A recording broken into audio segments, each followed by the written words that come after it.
Bapa yang di surga, kami mengucap syukur dan berterima kasih oleh karena di hari ini, tepatnya hari ulang tahun kami yang ke-25, kami bersyukur karena Tuhan sudah memimpin kehidupan kami baik secara pribadi terlebih secara gereja, sehingga pemeliharaan Tuhan nyata atas kami. Hari ini kami bersyukur atas semua itu. Dan di tengah-tengah sembah bakti, Engkau berkenan kepada kami untuk membeberkan kebenaran firman-Mu. Itu sebabnya kiranya Tuhan yang akan memberikan penerangan batiniah kepada kami semua, sehingga kami bisa paham sesuai dengan maksud-Mu, baik kami yang ada di gedung gereja ini, ataupun teman-teman kami di luar sana yang nanti mungkin mengikuti secara online. Tuhan juga berkati. Terima kasih Bapa di surga, kami serahkan pemberitaan firman pada sore hari ini dari awal, tengah, sampai akhir di dalam nama Tuhan Yesus Kristus. Haleluya, amin. Silahkan duduk. Baik, kita akan membaca Alkitab kita yang saya angkat dari 2 Timotius pasal 4 ayat 8. 2 Timotius pasal 4 ayat 8. Saudara boleh membuka dan saudara juga boleh mencermati apa yang tertulis di dalam tayangan ini. Demikian bunyi firman Tuhan. Sekarang telah tersedia bagiku mahkota kebenaran yang akan dikaruniakan kepadaku oleh Tuhan, Hakim yang adil pada harinya, tetapi bukan hanya kepadaku, melainkan juga kepada semua orang yang merindukan kedatangannya. Jemaat yang dikasihi Tuhan, surat ini, surat 2 Timotius ini ditulis oleh Rasul Paulus di akhir hidupnya. Bahkan di akhir pelayanannya. Ini merupakan surat terakhir dari semua tulisan-tulisan Rasul Paulus. Saudara bisa lihat di Perjanjian Baru ada banyak surat-surat Paulus, surat kepada Galatia, jemaat Galatia, kepada jemaat Roma, kepada jemaat Korintus, Filipi, Kolose, Tesalonika. Kemudian surat yang ditujukan kepada Filemon. Dan kalau kita lihat surat Timotius dan 2 Timotius, boleh dikatakan surat-surat yang terakhir menjelang akhir dari kehidupan dan pelayanannya. Dan surat ini ditujukan kepada anak kekasihnya. Tentunya ini anak angkat yang bernama Timotius. Anak rohaninya yang kala itu ditugaskan sebagai pemimpin gereja di Efesus. Dia masih muda, bahkan boleh dikatakan punya karakter yang mungkin sedikit penakut. Kemudian juga sakit-sakitan. Itu sebabnya Timotius betul-betul perlu perhatian dari Rasul Paulus. Supaya dia tetap bergairah, tetap semangat, dan tetap kokoh di dalam panggilannya, dan setia di dalam melayani Tuhan di sana. Timotius masih muda, dan perlu terus diingatkan untuk bisa tetap setia dan kokoh di dalam melayani Tuhan kala itu. Nah, bagian yang kita selidiki di sini adalah berbicara tentang kebenaran yang harus diingat oleh Timotius. Situasi apapun yang dihadapi Timotius, entah itu menghadapi ajaran-ajaran sumbang kala itu yang merebak di kota Efesus, entah situasi yang sulit, kemerosotan moral di kota Efesus yang mulai mempengaruhi gereja kala itu, ada berbagai macam kesulitan. Tapi Paulus mengingatkan kebenaran-kebenaran yang penting, kebenaran hakiki yang terus diingat. Baik Timotius sebagai pemimpin maupun jemaat atau umat pada umumnya. Nah, gereja kita sudah 25 tahun, tadi pagi kita mendengar firman Tuhan, fulfill your ministry. Penuhi pelayananmu, laksanakan secara baik pelayananmu. Hari ini kita diingatkan, ada kebenaran penting, kebenaran yang hakiki yang harus kita ingat. Baik sebagai gereja secara organisasi, tapi juga gereja secara tubuh Kristus, saudara dan saya sebagai orang percaya. Kebenaran apa yang dimaksud di sini? Kalau kita memperhatikan teks yang Paulus katakan, sekarang telah tersedia bagiku mahkota kebenaran. Ini yang harus diingat, bahwa ada mahkota bagi orang yang setia. Sekarang telah tersedia bagiku mahkota kebenaran yang akan dikaruniakan kepadaku, kata Paulus. Seperti saya katakan, ini adalah tulisan terakhir Paulus. Bahkan ini mendekati ajalnya. Tapi Paulus tahu, kalau dia mati, tersedia mahkota. Kalau dia dipanggil Tuhan, tersedia mahkota. Sekarang telah tersedia bagiku mahkota. Kenapa? Mahkota ini disediakan bagi orang yang hidupnya benar, hidupnya setia, hidupnya terus menanti Tuhan. Dan disitulah mahkota disediakan. Ibu, bapak, dan saudara-saudara yang terkasih, orang yang percaya Tuhan Yesus, dosanya sudah diampuni di kayu salib, selesai. Tuhan Yesus mati menggantikan kita, sehingga dosa-dosa, kutukan atas dosa, upah dosa, maut, digantikan Yesus dengan kematiannya di kayu salib. Yesus dikuburkan dan Yesus bangkit memberikan kehidupan. Artinya orang yang berdosa yang menerima korban Yesus, diampuni dosanya, diberi kehidupan oleh Tuhan Yesus, karena Tuhan Yesus bangkit mengalahkan maut dan mengalahkan dosa itu.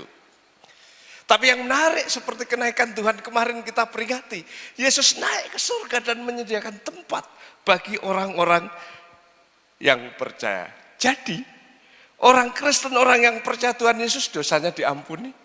Saudara pasti memiliki kehidupan, dan saudara pasti memiliki tempat di surga. Artinya apa? Surga itu pasti. Karena apa? Karena Tuhan sudah menggantikan kita. Tuhan sudah memberikan hidupnya kepada kita. Tuhan sudah menyediakan surga bagi kita. Jadi surga itu pasti. Lalu apa yang diharapkan? Yang diharapkan adalah mahkota. Inilah pahala, inilah hadiah bagi orang percaya. Masuk surga itu pasti. Tapi ada hadiah, ada pahala, ada reward bagi orang yang setia sampai akhir. Itu adalah mahkota. Ini yang jarang dikotbahkan, ini yang jarang diajarkan orang Kristen, sehingga hanya berpikir keselamatan saja, keselamatan saja. Ada mahkota, ada reward, ada hadiah bagi orang yang setia sampai akhir. Ada harapan. Jadi Paulus tahu persis dia akan mati, pasti masuk surga. Tapi lebih daripada itu, ada pahala. Pahalanya bukan 70 bidadari. Kalau mati nanti ada 70 bidadari, bukan. Karena kalau pahalanya itu 70 bidadari, itu berarti surganya laki-laki. Lalu kalau perempuan masuk surga gimana? Apa ada bidadara? Kan tidak ada. Nah, Alkitab tidak mencatat seperti itu. Alkitab mencatat bahwa Tuhan Yesus mati mengampuni dosa-dosa saudara dan saya. Tuhan Yesus bangkit memberikan kehidupan bagi kita. Tuhan Yesus naik ke surga menyediakan tempat di surga bagi kita sekalian. Dan bukan hanya itu, ada pahala, ada mahkota. Ini adalah reward bagi orang yang setia melayani, setia mengikuti, setia terus kepada Tuhan. Jadi jangan mimpi bidadari lagi ya. Jangan juga mimpi bidadara, enggak ada. Tapi mahkota kebenaran ada. Mahkota itu disediakan. Jadi bukan masalah bidadari. Saya teringat Tuhan Yesus ketika orang Saduki bertanya, nanti kalau ada seorang yang bersuami kemudian suaminya mati, tradisinya kan perempuan ini harus mengawini atau dikawini oleh adiknya yang mati, tradisi Yahudi. Kemudian kawin dengan adiknya, kemudian adiknya mati lagi, kemudian harus dikawini oleh adiknya lagi, kemudian adiknya lagi, kemudian akhirnya orang Saduki tanya sama Tuhan Yesus, nanti di surga wanita itu suaminya siapa? Saudara tahu jawaban Tuhan Yesus? Jawaban Tuhan Yesus berkata begini, lihat di dalam Matius pasal 22 ayat 29 dan 30.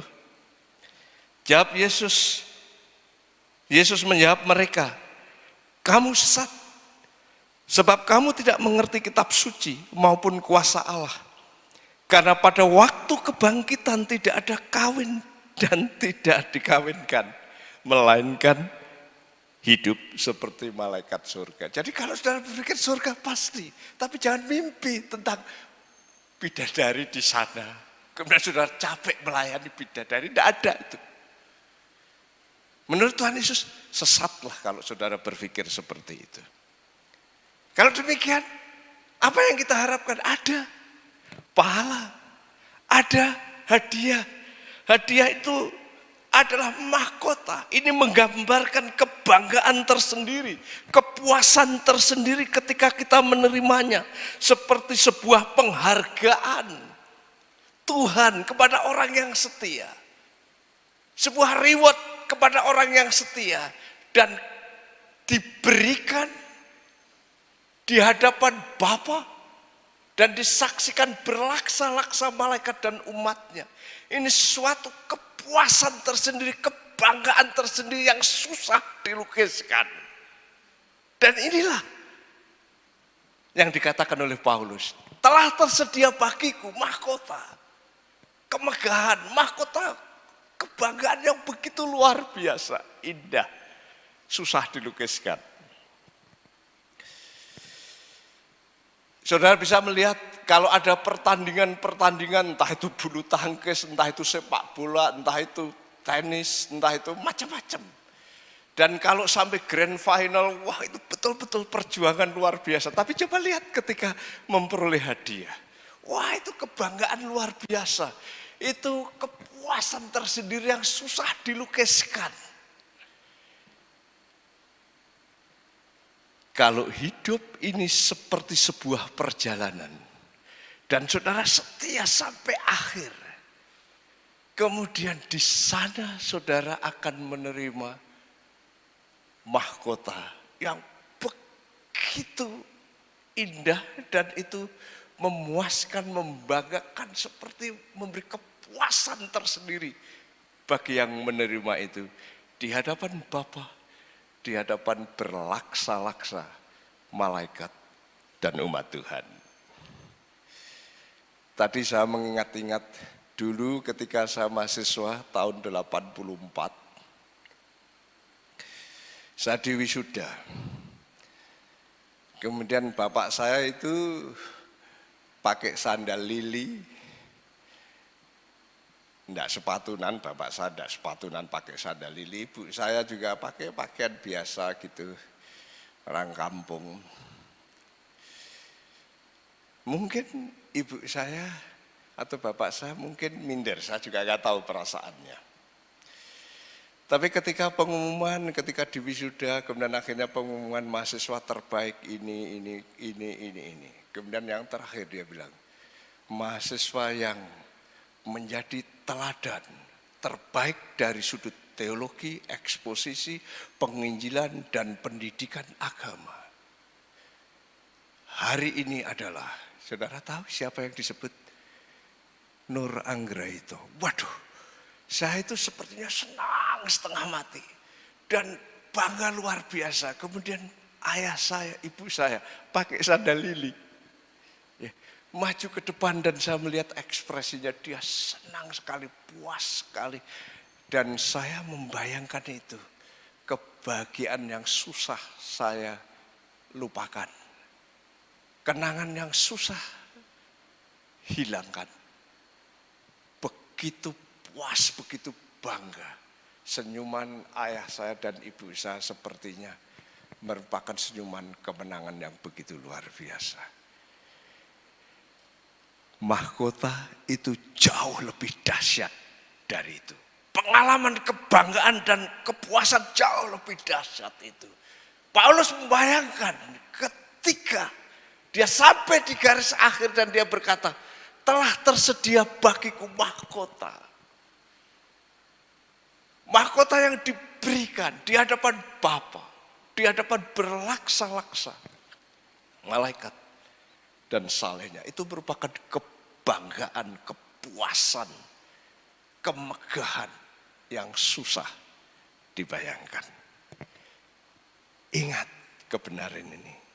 Saudara, bukan hanya masuk surga, saudara bukan hanya memiliki hidup yang kekal, saudara disediakan mahkota kebenaran.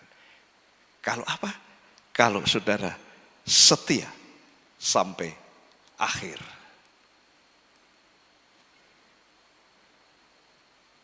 Paulus menyatakan lebih lanjut, mahkota itu dikaruniakan kepadaku oleh Tuhan, hakim yang adil pada harinya. Tetapi bukan hanya kepadaku, melainkan kepada semua orang yang merindukan kedatangannya.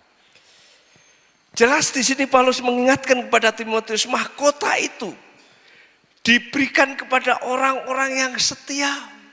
Bukan hanya kepadaku, orang-orang yang setia, termasuk kamu kalau setia sampai akhir. Bukan hanya kepadaku seorang rasul, kamu pemimpin gereja kalau setia sampai akhir, setia menanti Tuhan, kamu pun akan memperoleh mahkota. Dan bukan hanya Timotius, kamu orang percaya di Efesus, kamu orang percaya di segala abad. Ketika kamu setia sampai akhir, mahkota itu menjadi bagian hidupmu. Paulus sebagai contoh, dia setia sampai akhir. Ayat 7 dikatakan, aku telah mengakhiri pertandingan yang baik. Aku telah mencapai garis akhir. Dan aku telah memelihara iman. Sekali lagi kalau saudara perhatikan, ini adalah lukisan lomba maraton. Kalau hidup kita ini seperti lomba maraton yang lari jauh. Jauhnya mungkin berbeda-beda tapi jauh. Ada rasa capek, ada rasa lelah, ada rasa bosan. Dan mungkin ada kecenderungan menyerah. Kemungkinan juga kehilangan fokus. Dan mungkin akhirnya kita tidak setia dan kita kalau seperti itu kita berhenti, menyerah dan tidak sampai garis akhir.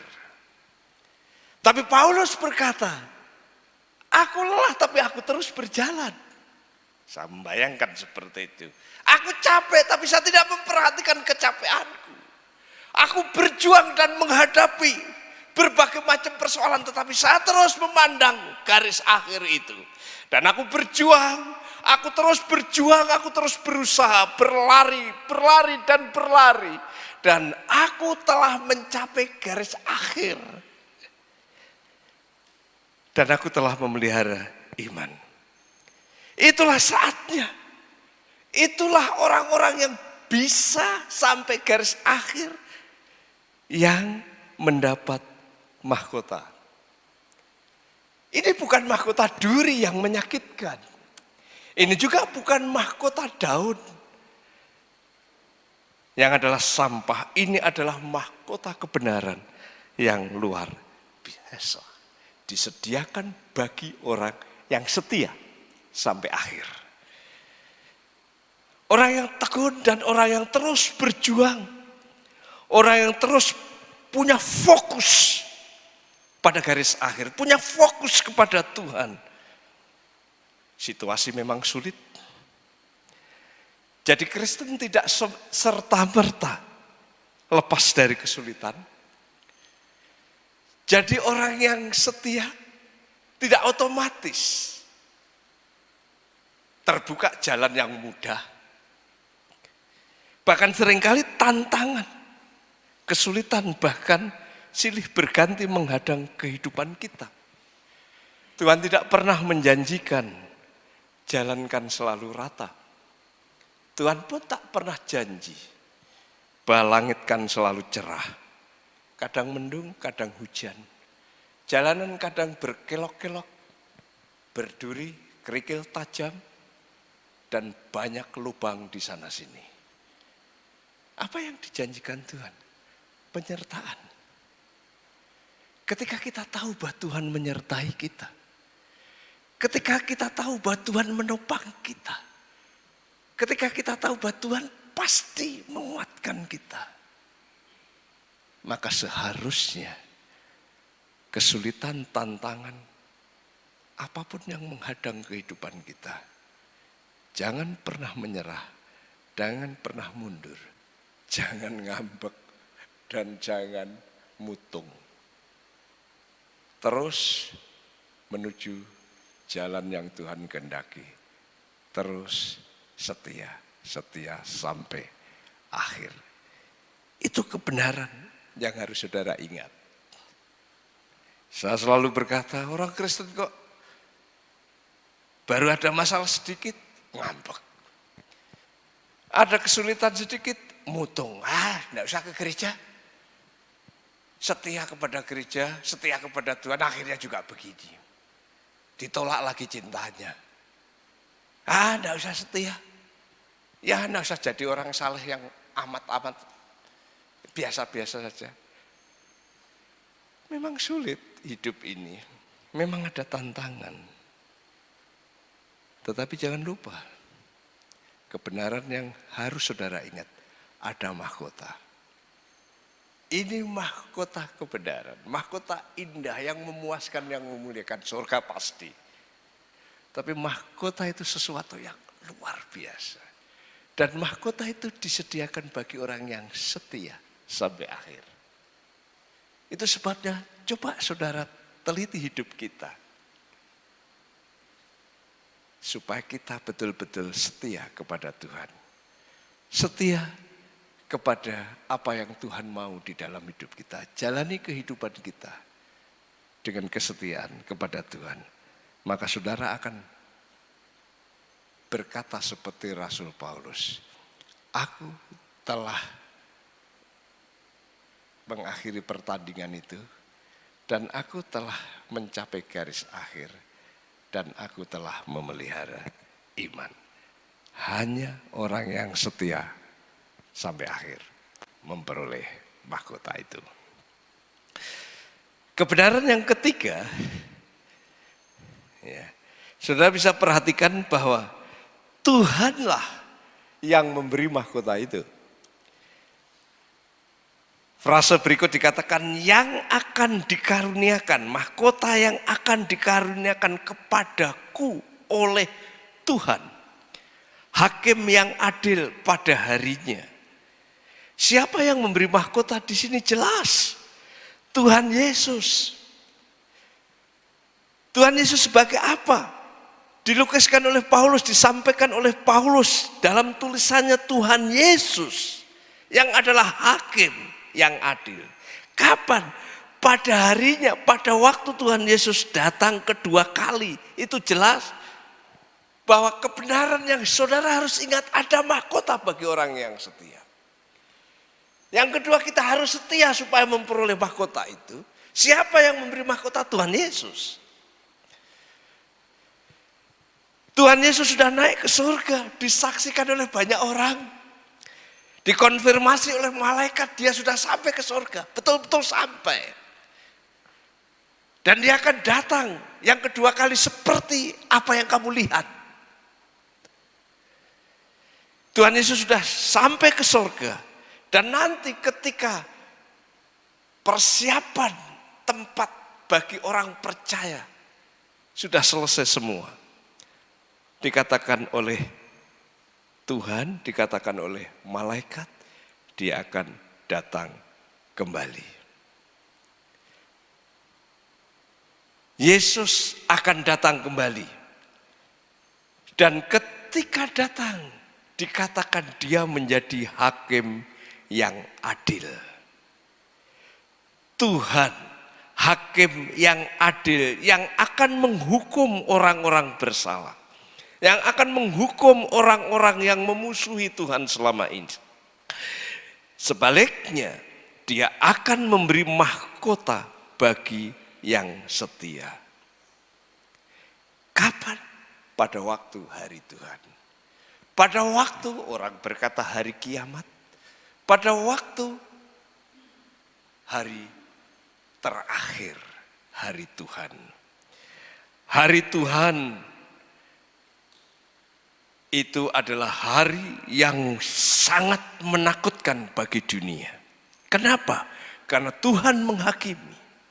Tuhan menghukum dunia dengan hukuman yang mengerikan. Selalu saya berkata kedatangan yang pertama Tuhan datang menjadi juru selamat, mengampuni, menyelamatkan orang yang berdosa.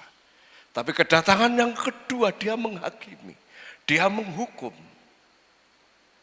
Dia memberikan hukuman kepada orang-orang yang berdosa. Ini yang menakutkan bagi dunia, bagi orang-orang durhaka, bagi orang-orang berdosa. Tetapi bagi orang percaya, bagi pengikut Tuhan, kedatangan Tuhan itu menyukakan. Kedatangan Tuhan itu menyenangkan. Kedatangan Tuhan itu menggairahkan. Itu sebabnya orang yang setia menanti-nantikan Tuhan. Hari yang menyenangkan penuh sukacita. Hari kemegahan. Kenapa? Karena Tuhan datang memberikan pahala, mahkota bagi orang yang menantikan dengan setia. Perhatikan lukisan atau pernyataan Rasul Paulus di dalam 1 Tesalonika pasal 2 ayat 19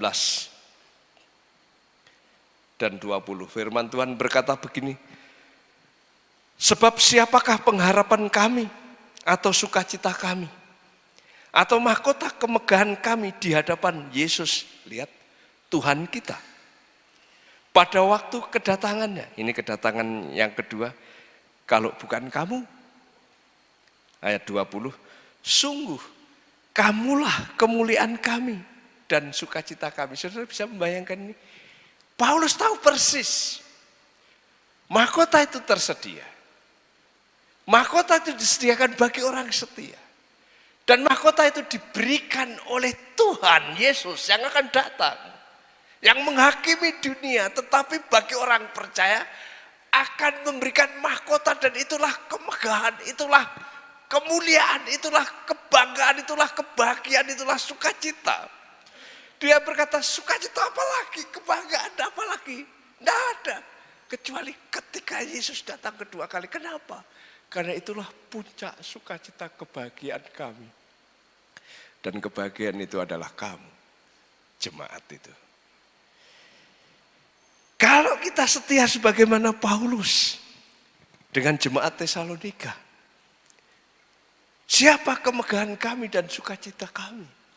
Mahkota itu, karena jemaat Tesalonika itu. Siapa kemegahan kita? Kemegahan saudara dan saya. Ketika Yesus datang kedua kali, gereja, Bibi, Amanat Agung. Ketika saudara menjadi saksi, ketika saudara setia, ketika saudara terus menanti, ketika saudara ada di jalannya, saudara menjadi berkat bagi banyak orang. Dan ketika Yesus datang kedua kali, saudara, Yesus tidak menghakimi kita, tapi Yesus memberikan pahala, kemegahan, kebahagiaan, kesukacitaan yang luar biasa dengan memberikan mahkota kepada saudara dan saya. Itu sebabnya sebagai gereja, sebagai orang percaya, jangan pernah lupa atau mengabaikan kebenaran ini. Ada mahkota yang tersedia. Mahkota itu adalah kebanggaan, kepuasan, kesukacitaan tersendiri di hadapan Tuhan. Di hadapan berlaksa-laksa makhluk surgawi dan umat Tuhan. Itu kepuasan yang susah dibayangkan. Itu diberikan kepada orang yang setia sampai akhir. Itu sebabnya setialah sampai akhir. Ada kesulitan saya tahu, ada tantangan, jangan menyerah. Jangan malas dan jangan putus asa. Maju terus dan fokus kepada Tuhan dan setia kepadanya sampai garis finish. Kita masing-masing beda garis finishnya, tapi setialah sampai akhir. Dan nantikan Tuhan Yesus pasti datang. Pasti datang. Dia menjadi hakim yang adil yang akan menghakimi dunia. Tapi dia akan menjadi juru selamat, menjadi pemberi mahkota bagi saudara dan saya yang setia kepadanya. Kiranya Tuhan memberkati saudara dan memberkati saya. Mari kita tunduk kepala dan berdoa.